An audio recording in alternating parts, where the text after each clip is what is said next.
다음으로는 아까 서두에도 말씀드렸듯이 정수환 한국학중앙연구원 선생님께서 이제 녹화된 촬영분으로 이렇게 이제 발표를 해주시겠는데요.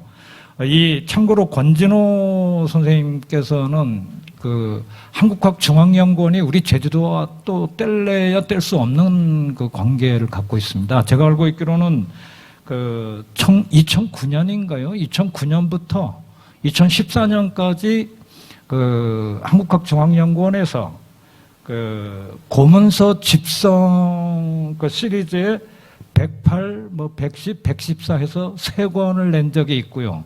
바로 이 고문서 집성에 소개되고 있는 우리 제주의 이제 고문서류가 주로 애월, 수산리, 중원리, 하가리 고문서나 아니면은 종가 또는 가문, 어도 진주강씨, 조천의 김혜김씨, 구자의 동래정씨, 곡산강씨, 제주고씨, 동래정씨 등 여러 이제 가문에서 소장된 고문서들을 이렇게 이제 함께 작업을 해서 책으로 냈었거든요. 아마 그 작업에 대한 내용과 이런 부분이 아마 오늘 이 정수환 선생님 발표 내용에 이제 소개되지 않을까 기대됩니다. 우리 제주학연구센터 측에서 녹화된 촬영분을 지금 발표해 주시면 고맙겠습니다. 정수환 선생님을 소개하겠습니다.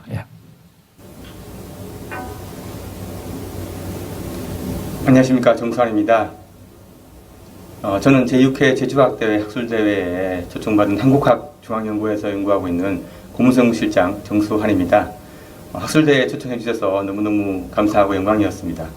그런데 안타깝게도 제가 이번 주에 교육부 소속인 저희 연구원이 이제 국정감사 기간에 마주하게 되었습니다. 그래서 원내에 상황 대기를 하는 상황이 생겼습니다.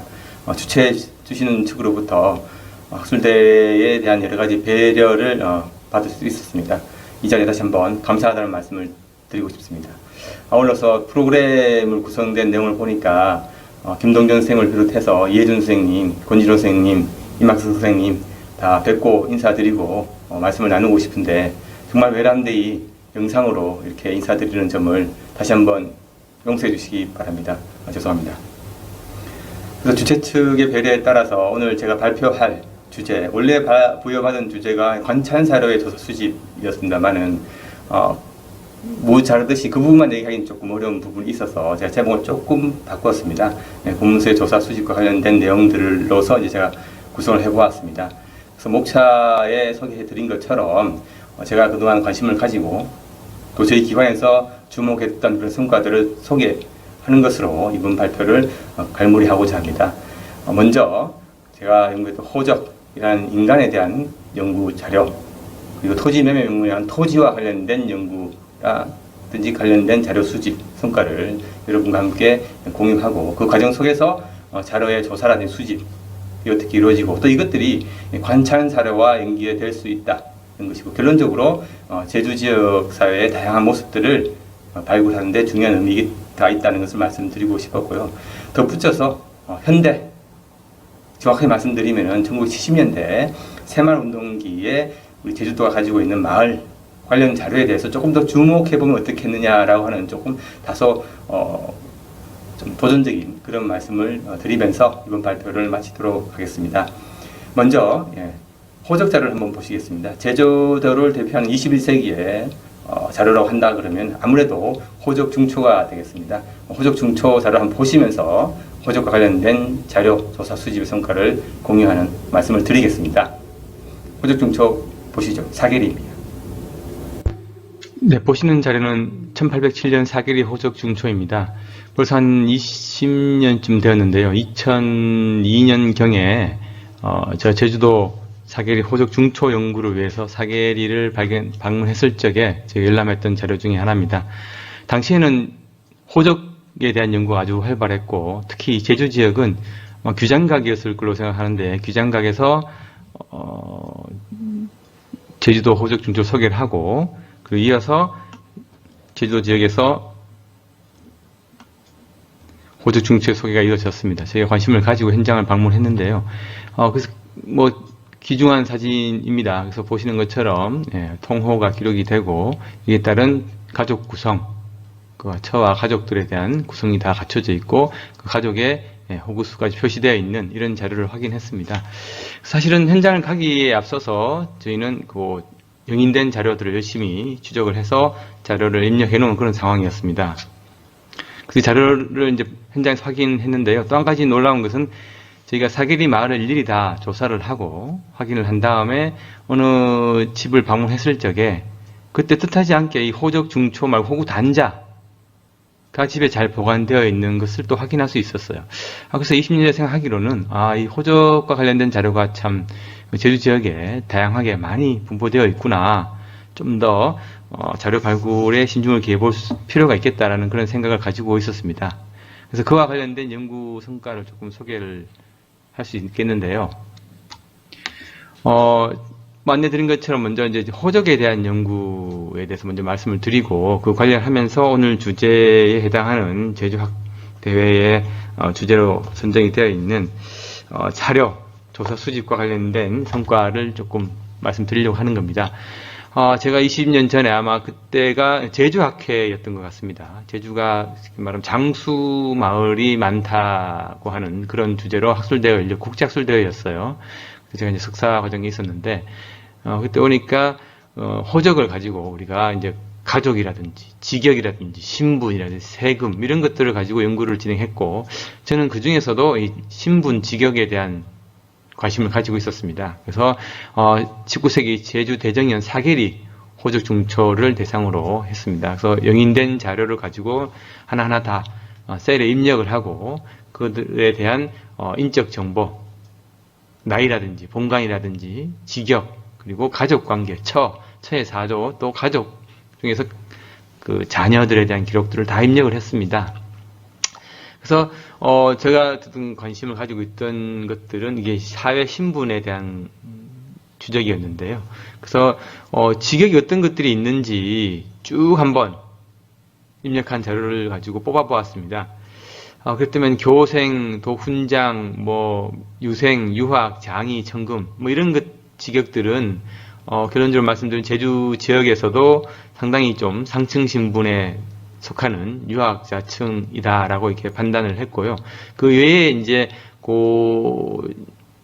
같은 상층 신분이지만 초관, 조방장, 오의장이라든지 가솔, 천총, 파총 뭐 이런 군역과 관련 직역들도 뭐 그동안 학계에 많이 소개되었던 산업 호적과는 달리 제주 지역에서 매우 중요한 신분 변동과 신분 지위라는 위치를 가지고 있었다라는 것을 이제 파악할 수 있었습니다. 그 외에 이제 소고 아비영이라든지 석장, 지장, 뭐 그죠? 그리고 목자 이런 신분들, 특히 교노, 관노들이 이제 역시 존재하는데 이들은 또한 하층 신분을 구성하고 있다라고 이렇게 가설을 가지고 연구를 진행했습니다. 지나가 보니까 뭐 여러 가지 허점도 많고 또 실수가 있었던 건데 오늘 제가 한 20년 지났지만 그때 연구 성과를 가지고 이제 가설에 대해서 주목을 하고 연구했던 성과를 소개하면서 오늘의 학술대회 주제일 수 있는 제주 지역의 이제 그 자료 발굴에 대해서 한번 제 나름의 생각을 말씀드려 보려고 합니다. 특히 이제 많은 직역들 중에서 저는 이제 가설이라고 하는 특이한 직역들을 주목하게 되었어요. 뭐 그 중에는 다른 직역들은 다 육지에서 다 발견이 되는데 제가 그 당시 생각에는 제주의 지역사를 연구한다면 제주 지역에서만 확인되는 좀 독특한 직역이 있지 않을까, 또 독특한 사회 모습이 있지 않을까, 독특한 가족 구조가 있지 않을까라고 하는 것들에 대해 조금 집착을 하고 있었습니다. 그래서 이 가솔이라고 하는 것들이 과연 무엇인가라고 하는 것들을 규명해 보고 싶었고, 이 가솔이 제주 지역에 차지하는 뭐 입지, 아니 위상, 역할 이런 것들을 호적 자료를 분석함으로써 찾을 수 있지 않겠나라고 기대를 했습니다. 그래서 이것들에 대한 정의를 찾기 위해서 뭐 승정일기, 실록, 비변사 등록, 양력실종, 호구청서 같은 자료들을 뭐 쭉 다 확인을 했습니다. 오늘처럼 관찬 자료가 이제 제게 주어진 자료인데 이런 자료들을 통해서 이 가설의 성격을 조금 확인할 수 있었어요. 그때 보니 가솔은 뭐 그 당시 이제 제가 생각하기에는 17세기 중엽에 함경도를 비롯한 변방 지역, 제주도를 포함한 변방 지역의 군비 강화를 위해서 설치한 특수 병정이었다라는 성격을 확인할 수 있었고요. 이들은 설치 초기에 정예병의 양성을 위한 예비군적인 자원이었다. 다만 18세기 후반에 병영으로부터 이들에 대해서 신력, 과도한 징세를 부여하고 또 그 액수를 늘림으로 인해서 점차 고역하고 있다라고 하는 것들을 이제 밝혀낼 수 있었습니다. 자, 이러한 성격들은 이제 일반전적인 거라고 본다 그러면 함경도, 그리고 제주도는 어떠한가라는 걸 찾기 위해서 이런 관찰 사례에서 찾은 일반론적인 성격인 거죠. 그래서 호적 자료를 이용해서도 그 의미를 관찰 사례 연결해서 찾을 수 있을 필요가 있다, 찾을 수 있다라는 것들을 이제 생각을 하고 싶고요.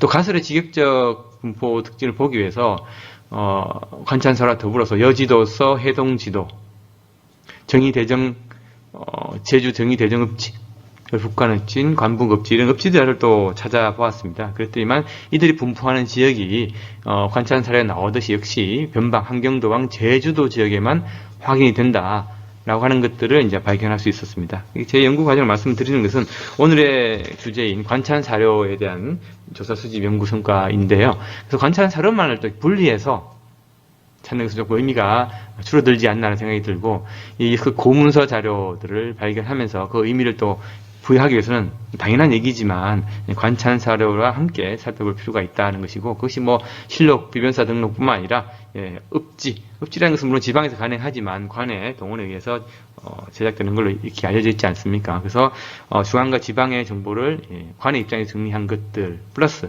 그리고 지방의 사정을 보여줄 수 있는 고문서들을 함께 검토할 필요가 있겠다라는 생각을 하게 되기 때문에 말씀을 드리고요. 그래서 지나고 보면 조금 아쉬운 부분이 있습니다만은 제주 지역의 관찰 사료를 좀 더 찾아봤어요. 탐나술력도, 남한박물, 탐나록, 탐나장계초. 물론 이것들은 이제 관찰 사료로 하기는 좀 어렵습니다. 병화 이영상이 제주 목사로 있으면서 개인이 쓴 기록이긴 하죠. 하지만 이게 탐나장계초라든지 탐나록 이런 것들은 조금 관찰 사료의 성격이 있고요. 또 그 응화 이원조가 쓴 19세기입니다만은 탐나계록이라든지 탐나지 초본이라든지 이런 것들은 자기가 제주 목사로 있으면서 중앙과 지방에 추구받았던 공문서들을 기록하고 있지 않습니까? 그래서 이런 자료들이 관찰 사료의 범위 내에서 함께 확인할 수 있다라고 하는 건데요. 다만 이들 자료가 가지고 있는 좀 아쉬운 점은 이 중앙 관료로서 이 제주라고 하는 특수 지역을 바라보는 관점이 있다라고 하는 부분입니다. 여기에 대해서 조금 더 분석해 볼 필요가 있는데, 그것들을 한번 한꺼풀로 벗겨내기 위해서는 역시 지역에 있는 고문서 자료들을 좀 더 정밀하게 살펴보는 게 좋지 않겠나라고 생각을 합니다. 그렇기 때문에 제가 오늘 발표드리고자 하는 첫 번째 얘기는 관찰사로 못지않게 고문서도 함께 계속 발굴하면 좋겠다라는 말씀입니다. 그리고 제주 지역의 특징을 보여주기 위해서 읍지, 탐나지 사례, 탐나지 초본, 탐나지 영사례 이런 것들에 대한 것들을 찾아서 제주 지역의 가설이 다양한 종류로 분포하고 있구나라는 것을 확인했고요. 그리고 역시 호적 중초를 활용을 해서 가설과 관련한 지격의 종류가 매우 다양하다는 걸 더 발견할 수 있었습니다. 그래서 관찰 사료와 읍지대에 나오는 그런 가설의 종류뿐만 아니라 더 많은 가설 지격이 있다는 것. 그리고 호적상의 가설의 종류는 영가설, 육인가설, 가설 한량 등으로 여러 가지 성격이 있는데 이것들을 다 가설로 보고 추적해 보려고 했습니다. 그래서 지금 일반화하기는 좀 어렵습니다만은 가설 직역이 시기에 따라서 여러 가지 이제 직역 비율 수에 대해서 이제 증감이 있다. 물론 이게 19세기 후반에 신분제화가 되니까 없어집니다만은 또 마을별로도 이제 가설의 분포 추이가 대동소이하다. 또 가설의 그 추이와 양반 직역, 이른바 교생이라든지 장이 같은 교생 직역으로의 변화가 연관성이 있다. 이런 것들을 조금 그래프로 설명을 해주려고 노력했었습니다. 이것들은 이제 제주 지역이 가지고 있는 신분적, 제도적 특징을 보여주기 위한 것이었고요.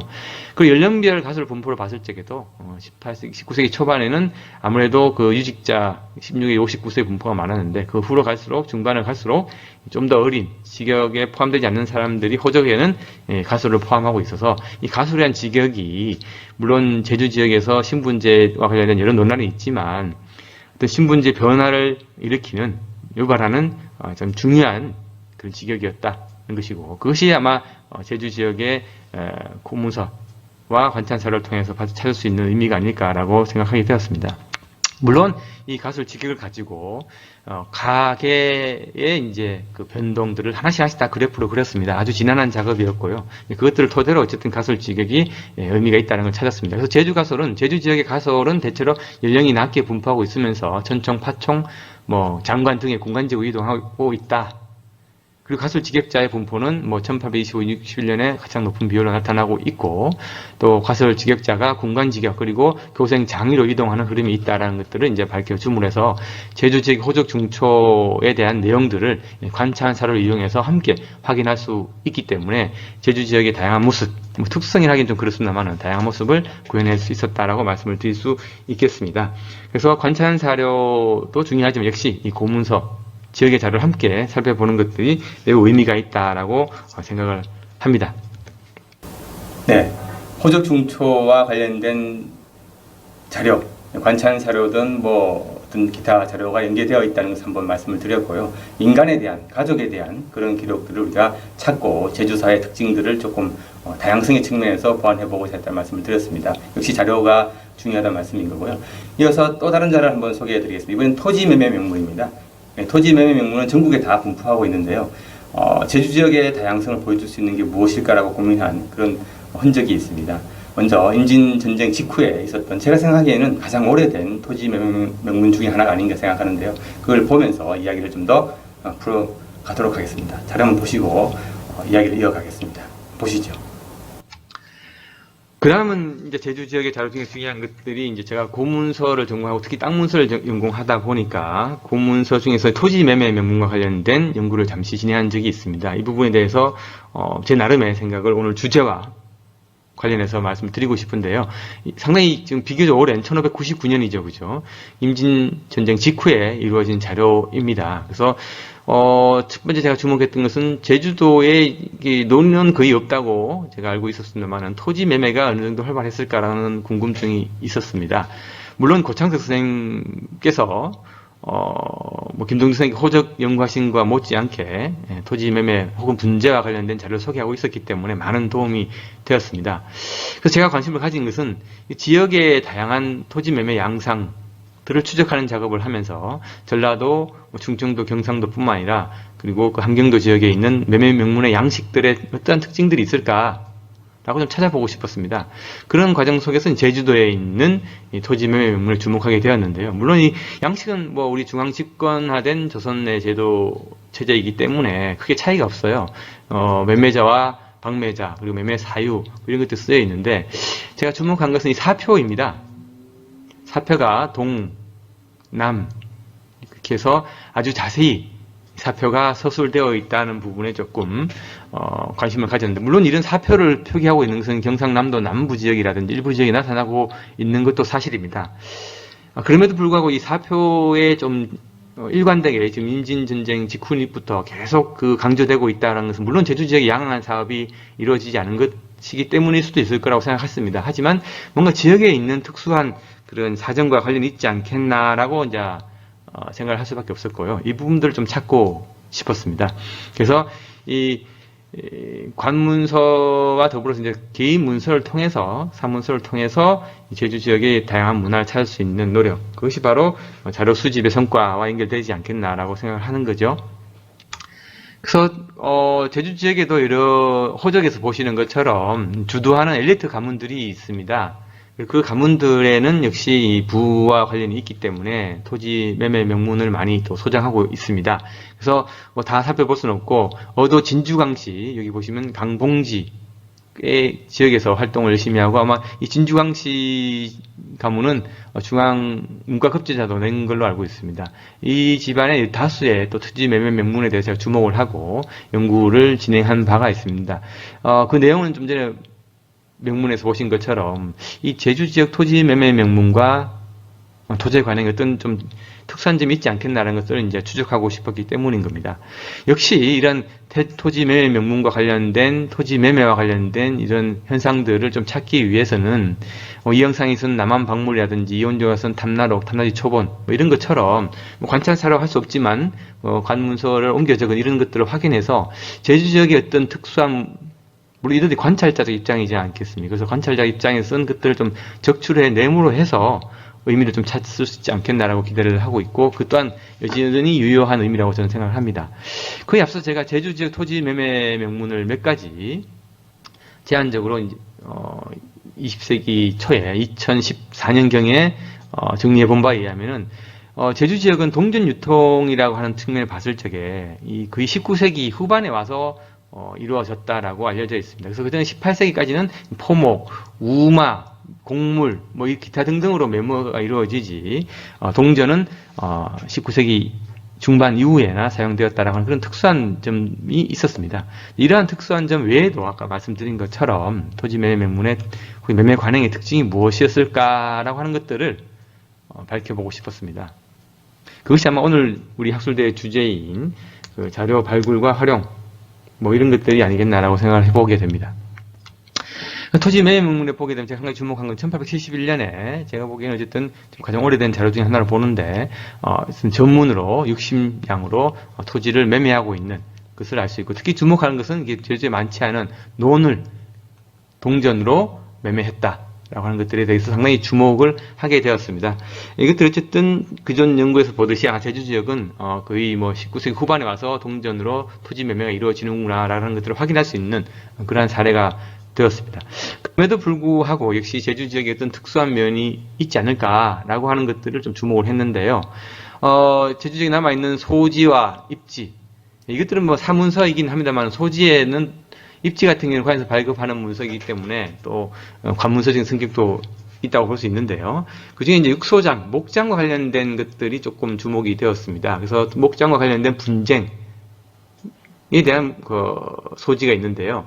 육소장 아래에 이제 그 토지를 가경한 것과 관련해서 분쟁이 발생했고, 또 이것들이 쉽게 말하면 잘 관리되어서 우마가 들어와 침입하는 것을 방지하였다. 이 부분이 또 주목되었습니다. 왜냐하면 보통 다른 지역에서는 이런 그 토지라든지 이런 것에 대해서 하면 침해되는 내용이 잘 나오지 않죠. 특히 분묘가 있는 것과 관련해 가지고는 그 금양 에 대한 의미가 중요하지, 우마의 침입을 방지하는 것들에 대한 노력, 이것들에 대한 의미가 부여되지 않거든요.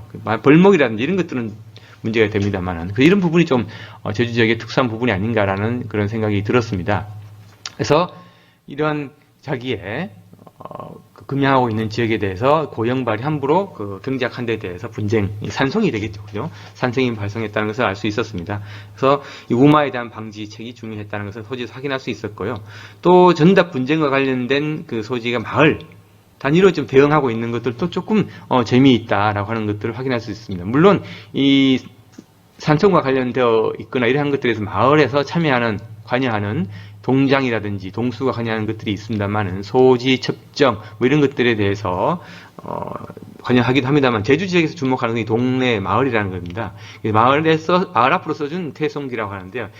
소를 취하한다는 뜻이겠죠, 그죠? 그래서 과부가 자기가 그 시부의 시숙의 토지를 허갑 삼부로 방매한 데 대해서 쉽게 말하면 다시 쟁송을 하지 않겠다라는 내용을 써주는 건데, 이 수표, 일종의 수표인데, 이것을 이제 마을로 써주었다는 데 좀 주목할 필요가 있지 않겠나라고 생각했습니다. 그래서, 그럼 제주도에 특히 목장, 마을, 이런 것들이 좀 특이한 부분이 있다라는 것들을 이제 이런 고문서를 통해서 알 수 있고요. 이런 내용들의 의미는 역시 그 관문서를 통해서 좀 더 찾을 수 있지 않겠나라는 생각이 들었습니다. 그래서, 이혼제 탐락의 초본을 보게 되면은, 아마 그때 17세기 상황일 텐데요. 땅에는 난석이 많다. 산과 평지를 만하고 돌이 많다. 그래서 반드시 분묘 주위에는 돌로 담을 쌓는다라고 하는 기록을 확인할 수 있었습니다. 이것이 바로 이제 제주도에 현재 전하고 있는 산담에 대한 얘기인 것을 확인할 수 있었고, 기록으로서 확인할 수 있었고, 이러한 부분들이 아무래도 분묘와 관련된 산송, 그리고 그 산담을 조성하는 과정 속에서의 어떤 그 마을 단위의 목장이라든지 토지 관리의 관행들이 있지 않았나는 것을 유추할 수 있게 해주었고요. 특히 밑에 보여지는 이제 명문, 1670년의 명문에 대한 내용을 보게 되면은, 조상 전래 경작하던 그 토지를 방매하는데, 이 사표를 정확하게 기록하는 것도 역시 이 제주 지역의 토지에 이 돌로서 담을 쌓는 관행이 있었고, 그게 아마 지금도 남아있죠, 그죠? 그래서 이것들을 경계로 해서 사표를 잘 나누어줄 수 있었다라고 하는 것이고, 이것이 바로 명문에서 이 사표가 제주도 지역에 특히 중요하게 여겨지는 사유가 아니겠나라고 짧게 정의를 할 수 있었습니다. 이처럼 개인 사문서가 관문서와 함께 분석됨으로써 의미를 찾을 수 있다는 것이고, 이건 뭐 당연한 얘기입니다만, 오늘 주제와 관련해서는 제가 호적이라든지 토지매매문에 대한 자료 수집, 연구 과정 속에서 이런 성과를 찾을 수 있다는 것을 오늘 발표해서 말씀을 드리고, 앞으로 계속 좀 더 많은 자료를 발굴해야 될 필요성을 말씀드리고자 합니다. 이처럼 호적을 통한 사람, 토지매매문을 통한 땅과 관련된 제주 지역의 문화의 다양성, 그게 뭐 조선시대 역사의 다양성이 될 텐데요. 그것들은 어쨌든 자료의 발굴을 통한 성과이고, 이 의미를 부여하기 위해서는 주변 관찰 자료라든지 주변 자료를 함께 검토할 수 있었다는 것을 말씀을 드리고요. 이게 굳이 관찰 자료, 사찰 자료 나누는 것보다도 관문서, 사문서 뭐 이렇게 해서 고문서를 중심으로 접근해 주는 게 어떻겠냐는 생각을 들었습니다. 그래서 제가 봉직하고 있는 장수학 고문서 연구실에서 제주 지역의 고문서를 적극 발굴하고 소개한 사례가 있습니다. 그것들을 어떻게 공개하고 있는지, 또 그 의미를 어떻게 부여하고 있는지 잠깐 보기 위해서 홈페이지에 있는 자료 소개를 먼저 드리겠습니다. 먼저 키워드는 역시 마을입니다. 이 마을에 대한 접근을 하기 위한 노력들을 말씀드리고 자료 공개되는 사이트도 소개해 드리겠습니다. 한번 보시죠. 이를 자료든 수집한 것들은 이제 우리가 공개를 쭉 하고 있어요. 보시는 것처럼 한국고문서자료관이라고 하는 포털이 있습니다. 여기 보게 되면 저희 실에서 관리하는 건데요. 제주 애월 수산리, 그리고 고문집성 108입니다. 그리고 제주 고문집성 110, 114 이런 책으로 간행을 해서 소개를 하고 있습니다. 거기 보게 되면 이제 호적 중초를 비롯해서 각종 고문서 자료가 이미지로 다 제공하고 있는데요. 그 중에서도 이들 세 가문에서는 좀 전에 제가 호적이라든지 토지 매매 명문 연구에서 말씀드린 것처럼 각 그 마을별로 이 고문서가 전해지고 있다는 사실을 확인할 수 있고, 거기에는 이제 관문서, 사문서 함께 섞여져 있습니다. 그래서 굳이 관문서와 사문서를 나눈다 라고 하는 것은 조금 어렵고요. 다만 관찰 사료는 또 다른 문제겠죠. 그래서 이런 고문서 자체가 관문서와 사문서를 포함되어 있기 때문에 함께 수집해서 또 관문서, 관찰 문서죠. 함께 연구한다면 제주 지역의 다양한 모습을 밝히는데 더 기여를 할 수 있지 않겠나라고 생각을 하게 됩니다. 그래서 특히 기억에 남는 것은 수산리라든지 중업리, 하가리 다 마찬가지 방문을 했는데, 역시 그 마을 단위에서 문서들을 잘 관리하고 있었다라고 하는 것들이 매우 인상적인 부분이었습니다. 최근에 연구가 있습니다. 최근에 저는 그 마을 단위로 있었던 각종 조직, 결사들을 연구를 하고 있는데요. 경주 지역의 연구입니다. 경주 지역의 18세기 후반에 그려진 그 집경전 구기도첩이라고 하는 그림이 있는데요. 그 그림을 보게 되면 쉽게 말하면 요 마을에 숲이 묘사되어 있는 그런 자료들을 발견할 수 있었습니다. 그래서 마을에서는 이 숲과 관련된 이야기가 많이 있는데요.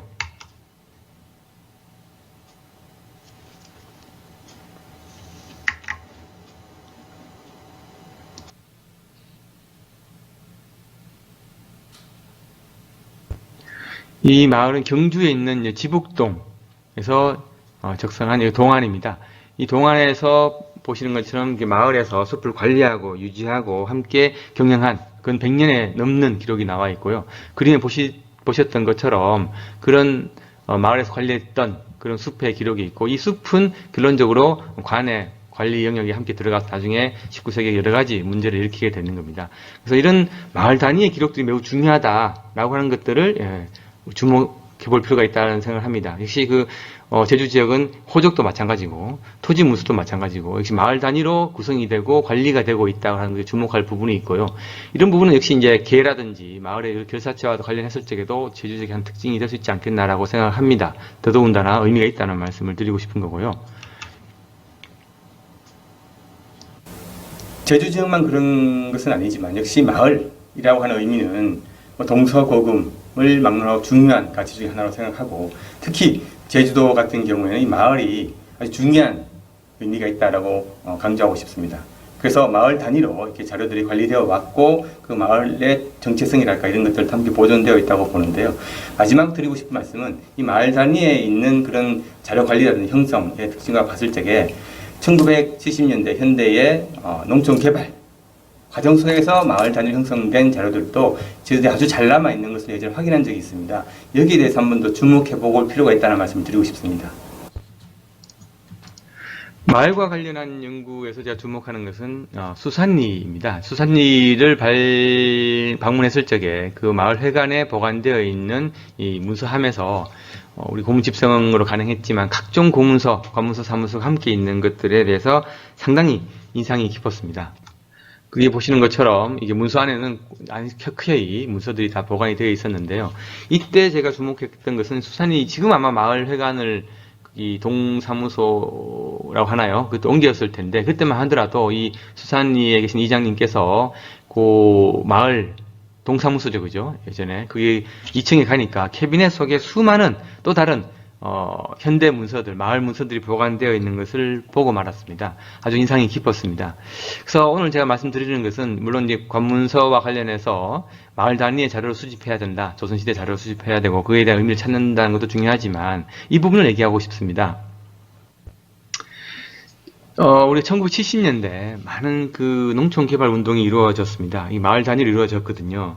그런데 이 70년대 이루어졌던 많은 기록물들이 현재 향배를 알 수 없는 그런 상황에 처해 있는 것이 현실입니다. 그래서 제가 말씀드리고 싶은 건 제주 지역의 마을 단위로 잘 자료가 관리가 되고 마을이 어쨌든 구심점이 되고 있지 않습니까? 그래서 마을에 전하고 있는 여러 기록물들에 대해서 함께 연구해 볼 필요가 있다라는 말씀을 드리고 싶습니다.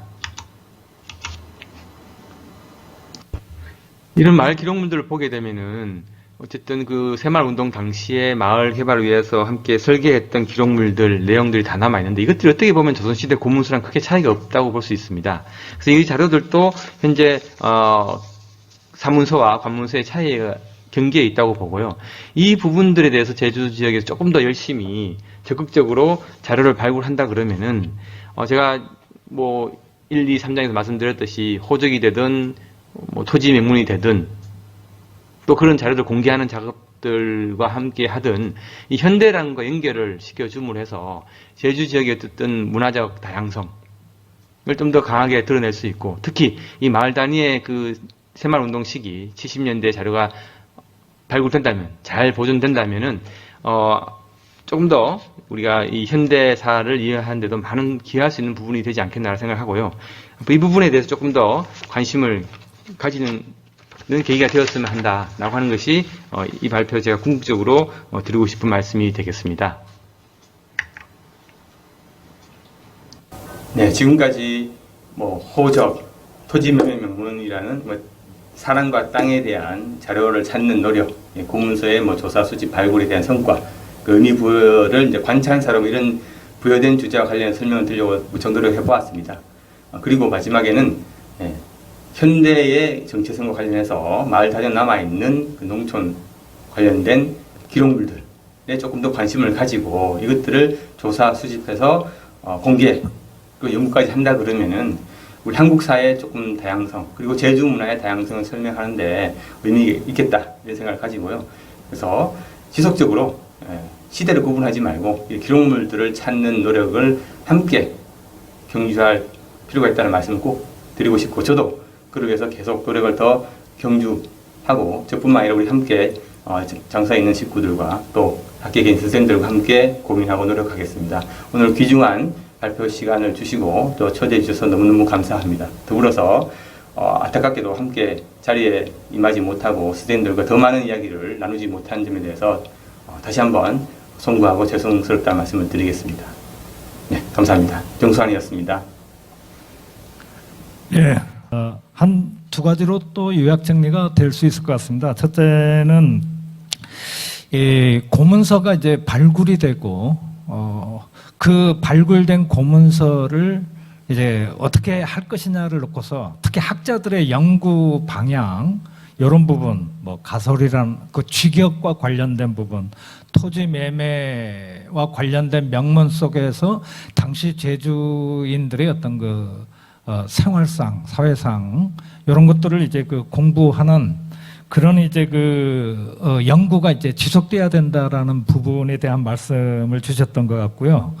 그 다음에 이제 이 정산 선생님도 말씀하셨지만은 지금 현재 우리 제주에서도 제가 알고 있기로 5, 6년 전부터 그리고 또 2, 3년 전부터 그 두 개 기관에서 지금 마을 단위로 이제 그 조사를 하고 이제 연구를 진행 중인 것으로 알고 있습니다.